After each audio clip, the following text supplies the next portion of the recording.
അതെ അതെ അതെ. അല്ല അതിന് ടൈം ശരിക്കും പറഞ്ഞാൽ അതിന് ടൈം കൊടുക്കാനും യഥാർത്ഥത്തിൽ നമുക്ക് കഴിഞ്ഞിട്ടില്ല. ടൈം കൊടുക്കുക എന്ന് പറഞ്ഞാൽ നമ്മളിതിനെ ഇപ്പം നമ്മൾ പറഞ്ഞു നമ്മൾ ഈ വിഷയത്തിനെ നമ്മളിങ്ങനെ ഡീറ്റെയിൽ ആയിട്ട് പഠിക്കുമ്പോൾ ഒരു ക്ലിനിക്കൽ സ്ട്രൈക്കർ എന്ന് പറയുന്നത് നാച്ചുറലായിട്ട് വരേണ്ട സാധനം. ക്ലിനിക്കൽ ഗോൾ അടിക്കാൻ അറിയുന്ന കളിക്കാർ നാച്ചുറലായിട്ട്. അപ്പോൾ അത്രയും പ്ലെയേഴ്സിന് അവർ സാധ്യത ഇപ്പം നമ്മൾ എന്താ വെച്ചാൽ നമ്മളിപ്പോൾ കോച്ചായിട്ട് വർക്ക് ചെയ്യുമ്പോൾ നമ്മുടെ ഒരു ടീമിൽ നമ്മൾ ട്രെയിനിങ് സെഷനിൽ നമ്മൾ പ്ലെയേഴ്സിനെ വാച്ച് ചെയ്യും. അപ്പോൾ ചില പ്ലേയേഴ്സിന് അവർക്ക് മെൻ്റലി അവർ സെറ്റ് ആവുണ്ടാവില്ല, മെൻ്റലി അവർ ഫിറ്റ് ഉണ്ടാവില്ല, കളിക്കാരായിരിക്കാം.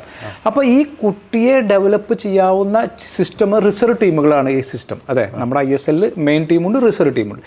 ഈ റിസർവ് ടീമിനാണ് എൻ്റെ അഭിപ്രായത്തിൽ റിസർവ് ടീമിനാണ് കൂടുതൽ പ്രാമുഖ്യം കൊടുക്കേണ്ടത്. കാരണം അവരാണ് നാളെ കളിക്കാരായി മാറുന്നത്. അപ്പം നമ്മൾ പഠനവിധേന നമ്മളെല്ലാ സിസ്റ്റത്തിൻ്റെ റിസർവ് ടീമുള്ള ആൾക്കാരെ സംസാരിക്കുന്ന സമയത്തും ഇങ്ങനൊരു സിസ്റ്റം ഇല്ല.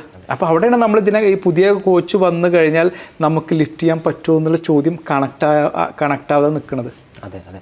അല്ല ഞാനേ ഇത് ചോദിക്കാനുള്ള വേറൊരു കാരണം കൂടി ഉണ്ട്. ഇപ്പം ഒരു ട്രാൻസിഷൻ, എല്ലാ പൊസിഷനും ഒരു ട്രാൻസിഷൻ പീരീഡ് വേണം അല്ലേ?